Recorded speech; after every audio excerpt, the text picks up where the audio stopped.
Le 26 décembre 2023, Aymeric de Marly, 30 ans, Stéphane Ravanu, 40 ans et Gaël Berdon, 42 ans, trois agents de la DGSE, la Direction Générale de la Sécurité Extérieure française, trois espions donc, atterrissent à l'aéroport de Cotonou et participent à une réunion dont le sujet est la déstabilisation du Niger.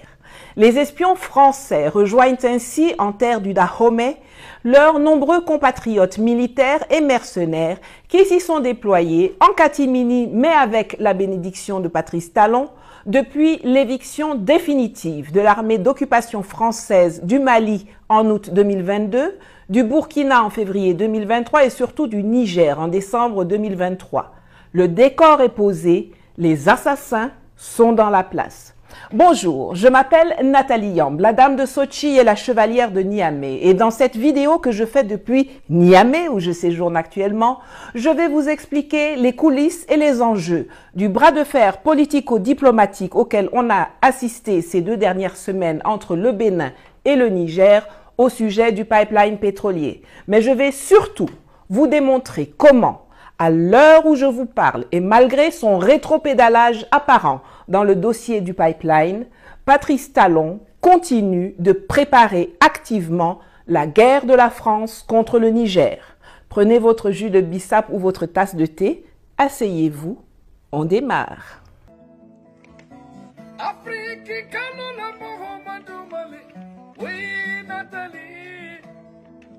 On connaissait l'Ivoirien Alassane Dramane Ouattara comme étant le serviteur le plus zélé de Paris dans le landerneau france-africain. Mais il faut reconnaître que ces 3 dernières années, il a subi une rude concurrence. D'abord de la part de Mohamed Bazoum et ensuite de la part de Patrice Talon qui, depuis que le général Tiani et ses hommes, dans une action de salubrité publique essentielle, nous ont débarrassés de la gangrène Bazoum le 26 juillet 2023, semble prête à tout pour conquérir la première marche du podium de l'indignité et de la soumission à l'Occident en Afrique dite francophone. Il est impossible d'analyser les simagrées auxquelles il s'est adonné ces derniers jours sans se souvenir de l'attitude zélée et belliqueuse que Patrice Talon a affichée depuis que les chefs d'État de la CEDEAO s'étaient réunis une première fois le 30 juillet 2023 pour décréter une série de sanctions autant illégales qu'inhumaines à l'encontre des populations du Niger, puis 10 jours plus tard, toujours sur injonction du président français Emmanuel Macron, pour cette fois annoncer une intervention militaire contre le Niger si leur copain Bazoum n'était pas rétabli dans ses fonctions. Magnéto. Si vous vous rappelez bien, le Bénin a été, par ma voix, a été l'un des tout premiers pays à plaider pour la levée des sanctions contre les pays qui ont été objets de coups d'État, notamment donc contre les autorités nigériennes. Le monde n'est plus à cela. Le temps où les armes, la force règlent les conflits, ce temps est révolu, ce temps est dépassé. Et c'est pour ça que nous avons décidé aujourd'hui, après avoir tenté par tous les moyens de négocier avec les putschistes, nous avons décidé que si nous n'avons pas le choix, ce sera par la force que la mauvaise force sera vaincue. Nous avons décidé que malgré que nous avons pris cette décision d'aller par tous les moyens, y compris la force, de laisser une porte ouverte. Il est encore temps pour ceux qui sont là aujourd'hui, ou tout à l'heure, ou demain, de se retirer pour que ce ne soit pas par la force qu'on leur fasse entendre la raison. Tous les chefs d'État présents ont signé ces décisions iniques. Mais au sortir de la réunion, tous ne se sont pas comportés de la même façon. Alors qu'un gars comme Faure Gnassingbé, qui est critiquable sur plein de points, notamment en ce qui concerne sa politique intérieure, je vous renvoie d'ailleurs à ma dernière vidéo qui parle de son coup du siècle au Togo, alors donc que Faure n'a pas fermé son port et a continué à échanger et à discuter amicalement avec les autorités du Niger, on a vu particulièrement 3 personnes s'agiter à l'excès. Premièrement, le nouveau président du Nigeria, Bola Ahmed Tinubu, qui venait de prendre la tête de la CEDEAO et qui est notoirement au service des USA et de la France depuis qu'il s'est fait pincer aux États-Unis pour trafic de drogue dans les années 1990 d'une part, et qu'il touche des rétrocommissions gigantesques avec l'homme d'affaires franco-libanais Chagouri d'autre part. Deuxièmement, Alassane Dramane Ouattara de Côte d'Ivoire qu'on ne présente plus en la matière. Et troisièmement, Patrice Talon du Bénin. Non content de fermer le port de Cotonou, de fermer les frontières, Talon était celui qui vociférait le plus. Or, nous savons tous qu'en cas de conflit militaire, le Bénin ne peut pas tenir 12 heures contre le Niger. Et encore, je suis gentil. Mais qu'est-ce qui faisait donc tant bouger Talon? Je vais vous le dire. Talon s'agitait parce qu'il savait que c'était la France qui allait faire le gros du sale boulot. Et il le savait d'autant plus qu'il avait donné son accord pour que le Bénin serve de base arrière pour cela. Dès le mois de septembre 2023, des agents du renseignement français se sont déployés au Bénin, effectuant des missions de reconnaissance en compagnie d'officiers béninois à Kandji, tandis que des militaires français atterrissaient nuitamment à Tourou, dont l'aérodrome abandonné avait été réhabilité sans bruit quelques semaines auparavant. Des activités incessantes et souvent nocturnes ont aussi été monitorées à Porga, à Bembereke, à Parakou, à Alpha Kwara, à Madekali et dans le parc W. Je tiens à souligner ici que les populations de ces localités ont fait montre d'une hostilité marquée à l'encontre des militaires français. Pour mieux se fondre dans la masse, les autorités françaises ont donc décidé de privilégier l'emploi de mercenaires de la Légion étrangère à la peau noire. On y trouve des Antillais mais aussi d'autres origines. Et le recrutement d'individus qui sont, hélas, généralement de l'ethnie Peul et qui sont entraînés par les forces françaises au Bénin pour effectuer des attaques terroristes contre le Niger. Pourquoi des Peuls spécifiquement? Je dis bien des et non pas les, car il ne faut pas essentialiser. Parce qu'on les précarise en volant ou en tuant leur bétail, puis on revient leur donner des armes, un peu d'argent et de la drogue pour les transformer en terroristes, leur faisant croire qu'il s'agit pour eux de se venger de ceux qui auraient décimé leur bétail.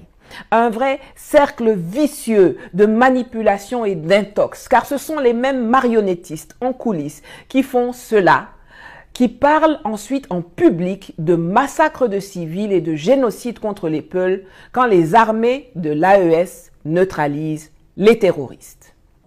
Dans la région de Mopti, où ils sont le plus nombreux, les Peuls constituent aujourd'hui le plus grand nombre de combattants au sein des cellules djihadistes liées à Al-Qaïda, comme la Katiba Massina. Je ne sais pas exactement combien de personnes j'ai tuées parce qu'au début, il y avait des raids dans des villages et j'ai tiré sur des gens à ce moment-là. On m'a demandé de leur trancher la gorge comme des moutons. J'ai tranché la gorge de plus de 20 d'entre eux. C'est pourquoi j'ai déserté. Mais ça ne s'est pas arrêté en septembre, octobre ou novembre. Ça ne s'est même pas arrêté avec le départ du dernier bidas français du Niger le 22 décembre 2023. Je vous le disais en entame de cette vidéo, des agents de la DGSE ont continué de débarquer au Bénin, notamment le 26 décembre. Avec Macron, le Père Noël est une ordure. C'est d'ailleurs aussi en décembre que 4 autres agents de la DGSE française ont été arrêtés au Burkina Faso, où ils sont toujours en détention au moment où je vous parle. Ça a continué en janvier 2024 quand ils ont entrepris de construire une base sur les collines de Madekali, dans la zone des 3 frontières Bénin, Niger, Nigeria. Je vous dis cela pour que vous compreniez que c'est ça qui explique le maintien de la fermeture de la frontière terrestre avec le Bénin. Patrice Talon a transformé le Bénin de Béhanzin, des Agodjié, de Bioguera, de Kémi-Séba en base arrière où la France entraîne des terroristes pour attaquer le Niger. C'est factuel, c'est honteux, c'est dangereux et c'est inacceptable. Il faut que l'ensemble des populations béninoises sachent cela et soient conscientes du mal que Talon est en train de leur infliger pour plaire à la France. Celles des localités concernées sont évidemment au courant et sont hostiles à ces agissements, je vous le disais tantôt. Mais le gros de l'opinion est dans l'ignorance ou dans le déni. Dorénavant, vous ne pourrez plus dire que vous ne saviez pas.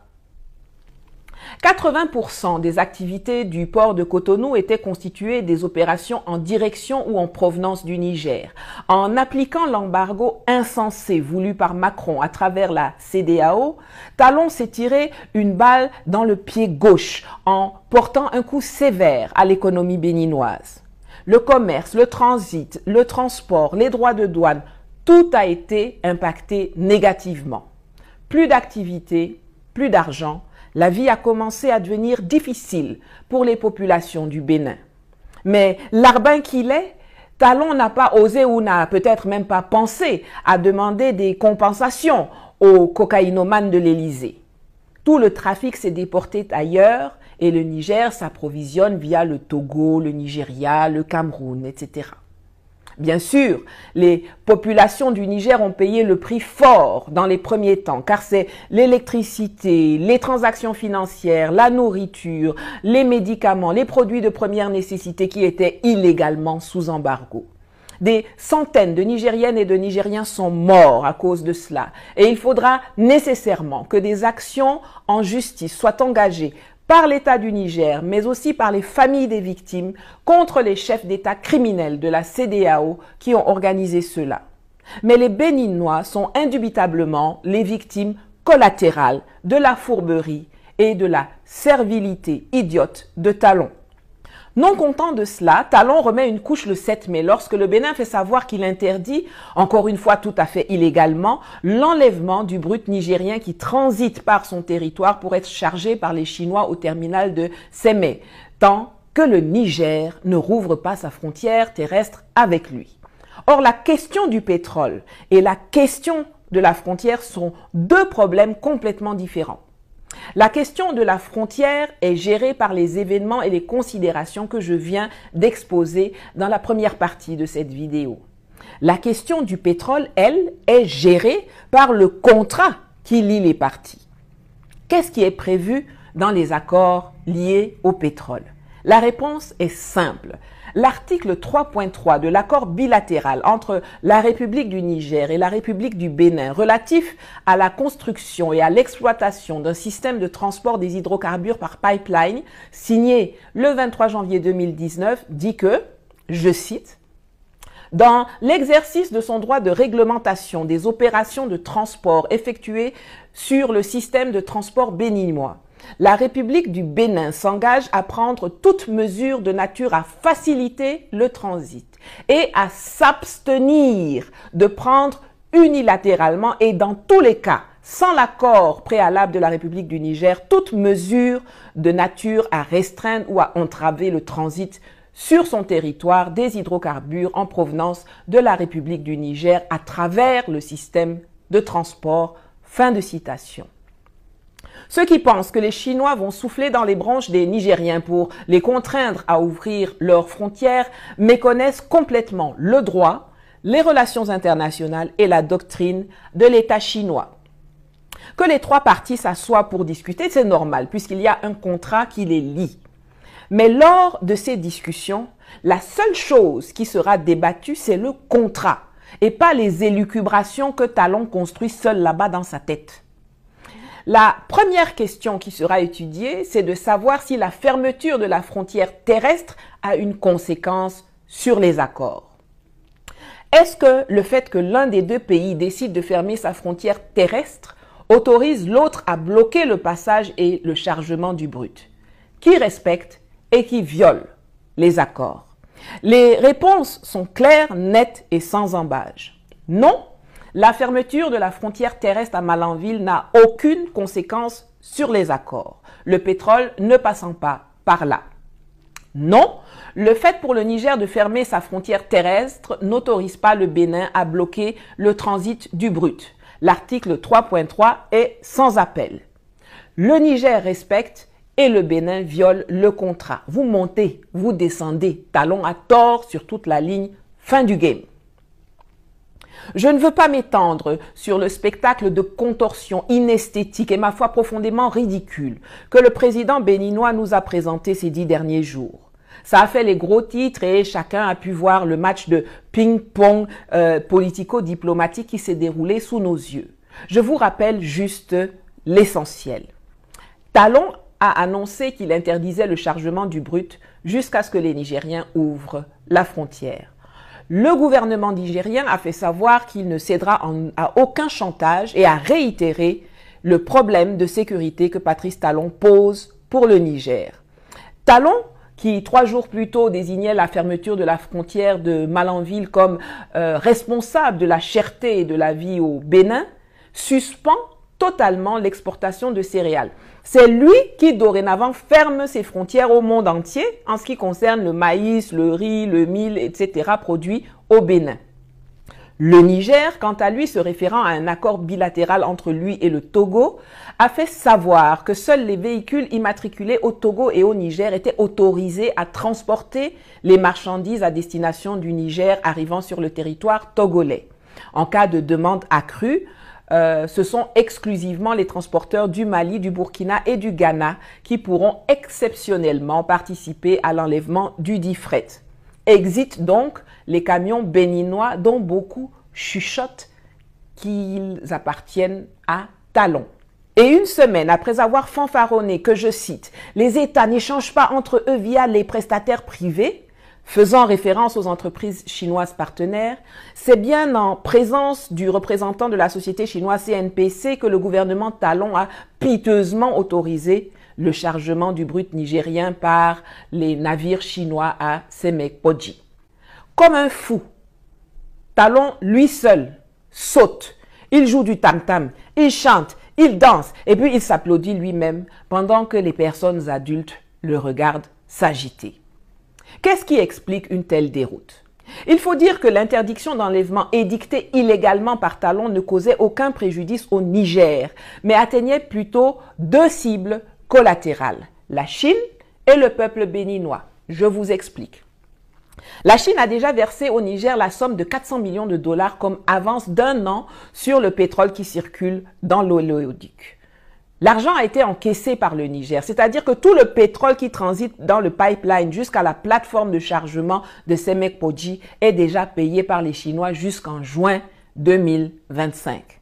Quand Talon dit qu'il ferme le robinet là, ce n'est pas le Niger qu'il dérange, c'est Xi Jinping qu'il provoque. C'est pourquoi, ni une ni deux, il a rétro-pédalé et laissé les bateaux chinois charger leurs choses. Qui est fou? Dieu connaît bagage qui est lourd, comme disent les Romains. L'autre cible de cette décision débile de Talon est encore une fois le peuple béninois. En effet, le trésor béninois perçoit des droits de passage pour le pétrole qui circule dans le pipe sur son territoire. En fermant le robinet, Patrice Talon, qui avait déjà rendu le Bénin unijambiste en bloquant le port de Cotonou au fret nigérien en 2023, tire donc une balle dans le pied droit restant de l'économie béninoise. Quel artiste! Je vais terminer cette vidéo en répondant à 3 interrogations. La première est de savoir ce qui se passera si Talon réitérait ses bêtises en 2025. Il faut savoir qu'en 2012, le Niger envisageait de construire son oléoduc via le Tchad pour aller se connecter au pipeline de 1070 km déjà existant qui évacue depuis 2003 le pétrole tchadien en transitant par le territoire camerounais jusqu'à un terminal implanté au large de Kribi au Cameroun. Mais en 2014, Mahamadou Issoufou et son ministre des Affaires étrangères Mohamed Bazoum, prenant prétexte de la menace de Boko Haram, reviennent sur les accords qu'ils avaient signés à cet effet avec les autorités tchadiennes et camerounaises en 2013. À la place, ils choisissent alors de faire transiter le brut nigérien par le Bénin, ce qui nécessite la construction d'un pipeline de 2000 km au lieu des 600 km dans l'option tchadienne et induit naturellement donc une explosion des coûts de construction avec un budget de 5 milliards de dollars.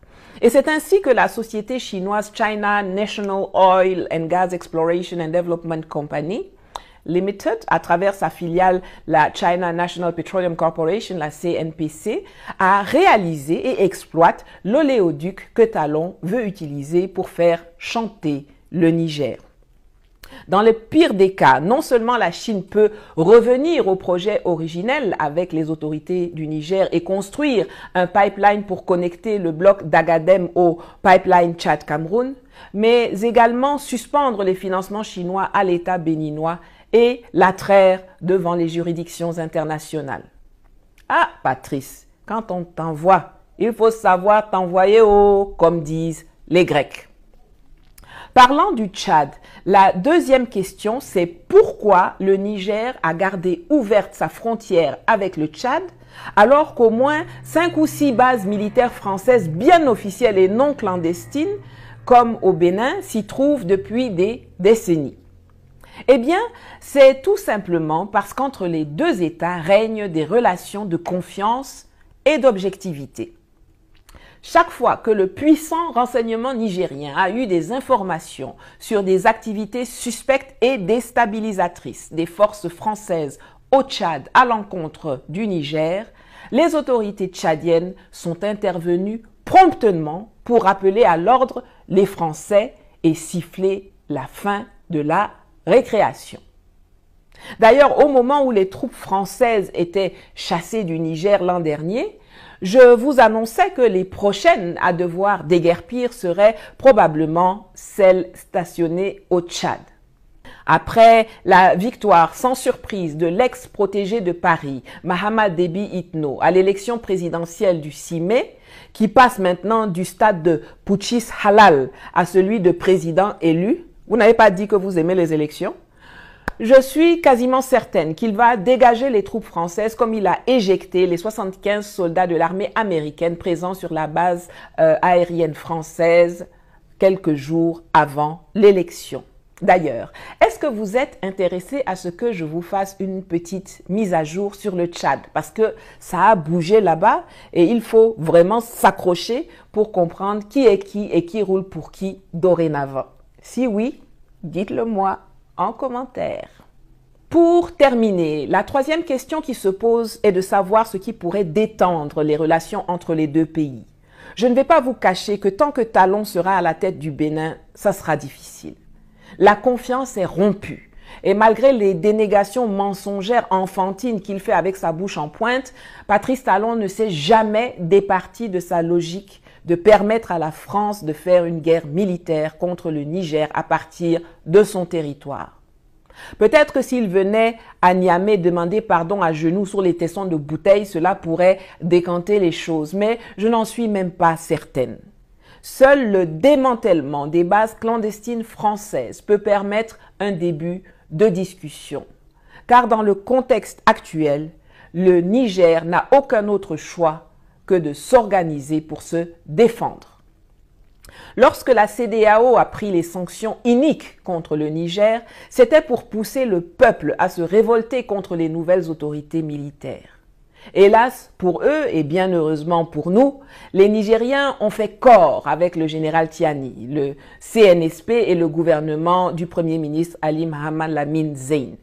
Et aujourd'hui, ce sont plutôt les populations du Bénin qui sont en train de se soulever contre le Machiavel d'opérette de Cotonou, fatigués de subir les conséquences de sa mauvaise gestion, de sa soumission de caniche à la France et de ses manœuvres pour les opposer aux peuples parents et frères et aux autorités actuelles du Niger voisin que les Béninois, comme le reste des populations africaines dans leur grande majorité, aiment, admirent et apprécient beaucoup. Temnigne, comme on dit chez mes ancêtres Bassa. Retour à l'envoyeur. L'effet boomerang est doudé. J'appelle donc les populations béninoises à se rassembler massivement autour de l'alternative qu'offre Kémy Séba pour un Bénin digne, prospère et sincère pour qui la fraternité africaine n'est pas un vain mot. Voilà. Vous le savez, mes chaînes sont censurées et shadowbannées. Donc, s'il vous plaît, comme d'habitude, abonnez-vous, mais surtout, mettez un pouce debout, partagez massivement le lien de la vidéo avec vos contacts et sur vos réseaux sociaux et commentez en dessous pour contrecarrer l'algorithme de Facebook et de YouTube qui veut nous invisibiliser. Et si vous voulez me soutenir financièrement pour continuer à produire du contenu éducatif comme celui-ci, vous pouvez appuyer sur le bouton Merci en dessous de la vidéo sur YouTube ou participer à ma cagnotte PayPal dont le lien s'affiche à l'écran. À bientôt!